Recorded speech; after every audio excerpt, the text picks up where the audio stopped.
This is a short presentation about effective communication for athletes, and it will then lead on to career planning for athletes. The main way that athletes communicate to the public is through interviews. There are various types of interviews. There are interviews like TV and radio, which are like alive, or there's social media and newspaper interviews, which aren't live. One of the main reasons that athletes do interviews is to get pre or post competition analysation from them. Other reasons athletes do it is to try and gain publicity, which could then leading to gaining sponsors. During an interview, if you are using good verbal language, it will give you a good impression. An example of good verbal language would be speaking clearly and using a variety of open and closed questions and answers. This will show you off to people like sponsors, coaches and agents. This could then lead you to getting more opportunities in your career. Showing the media that you have a good verbal language will help give yourself and the sport/club you are playing for a good name. This will also attract sponsors, which could end up making you a lot of money. Showing significant others that you have good verbal language could get you more opportunities as well. For example, a teammate could see that your interview and be impressed. Therefore, when it comes to competitions, they may do something like pass you the ball. This could lead you to go on to score and perform better and then gain more publicity. During an interview, if you have good non-verbal language, you will give off a good impression. An example of good non-verbal language is making eye contact with the interviewer. Also, if you are being interviewed and someone is going to write down what you are saying, make sure that you have good language, which will help give you a good impression. Showing the media that you have good non-verbal language will help give fans a good impression of you so they can encourage you more when it comes to competitions. Showing significant others that good non-verbal language will attract sponsors and agents. This could then lead to an agent trying to boost your career by getting you into better teams and clubs. You will need different techniques of communication for different types of interviews. For example, when you are having an interview on TV, you are going to want to have good verbal and non-verbal language. This is because people are going to be able to see you and hear you. Therefore, you would dress smart and speak clearly. For radio, you wouldn't need a good non-verbal language because nobody is going to see you. However, you will need a very good non-verbal language because people are going to be judging you on exactly what you say. If you are writing something for a magazine or newspaper, you will not need to have a good verbal language, but you will need a good non-verbal language. This is because nobody will hear you, but people will judge you on what you write. So you want to have good grammar and correct spellings. If you're having an interview with a sponsor, you will want to dress smart and act very well-mannered. This is because if you are going to keep your sponsor, you have to show them that you're there to represent them.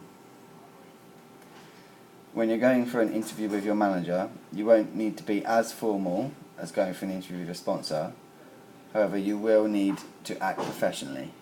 This is because the manager will decide if you play or if you get selected for a competition, and at the end of the day they're the one creating your opportunities for your career. So you want to show them that you deserve those opportunities.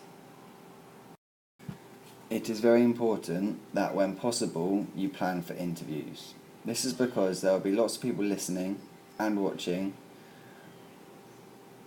and there will be various people like sponsors and possible scouts listening and watching. This means that you want to be able to answer the interview's questions with confidence.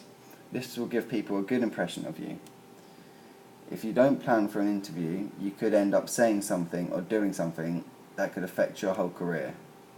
Another reason you should plan for interviews is because your club may want you to say certain things that reflect well on the club. So planning will give you a good understanding of what your club would want you to say to the interview. You also want to plan your answers depending on who the audience are going to be. For example, if there are lots of young children listening, you are going to want to use very easy, understandable language. In the next part of the presentation, I will explain career planning. It is important that athletes plan for their career because in sport, the length of your career is very unpredictable. So planning will help athletes understand what they need to do to ensure their career lasts as long as possible. An athlete's career can end because of a lot of things, so having a backup career is good. This may mean an athlete goes to night school or does an online course. What lots of athletes do is get their coaching qualifications in the current sport that they are performing in.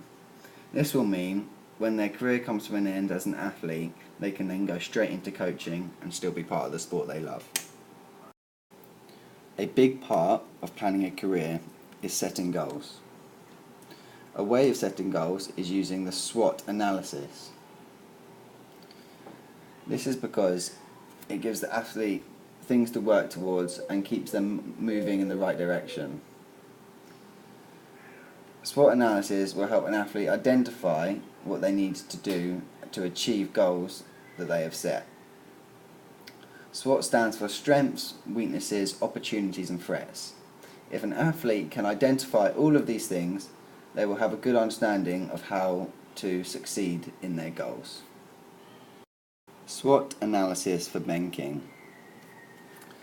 Ben King's strengths are he's talented, his work ethic, he's a team player, and he's competitive. His weaknesses is he's busy, he doesn't have a lot of motivation, and his one-on-one skills. His opportunities are he's got access to coaching, facilities, and a team that regularly plays. His threats are his competition for his place in the team, the cost, and the injury side. Short, medium, and long-term goals for Ben King. A short-term goal would be to end a game of football with a clean sheet. This is because Ben is a goalie. A medium-term goal, attend 2 training sessions every week for 2 months. And a long-term goal, to get scouted to play for a well-represented football club. A smart target for Ben's weakness of being very busy. The target is to plan a typical week that includes 2 training sessions that Ben can stick to. This is measurable because we will be able to see if Ben can stick to it or not. It is achievable because it is very easy to create a plan, and having 2 training sessions would mean that Ben has enough time to do anything else he needs to do during the week. Realistic. At the current level Ben is performing at, 2 training sessions a week is realistic. This is because Ben also has school and other social commitments. This is time bound because the plan can be used for as long as needed, and it can be easily changed to suit Ben's needs. If this means adding in extra training sessions, so be it. The method of improving Ben's weakness. Ben will follow the plan that we have created. This will mean he gets the right amount of training and can still find other stuff that he needs to do.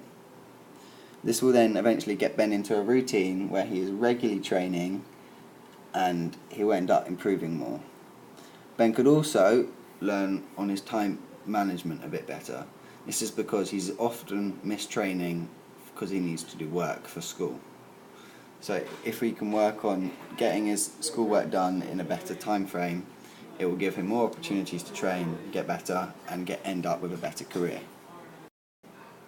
SWOT analysis for Ben's second career of becoming a personal trainer.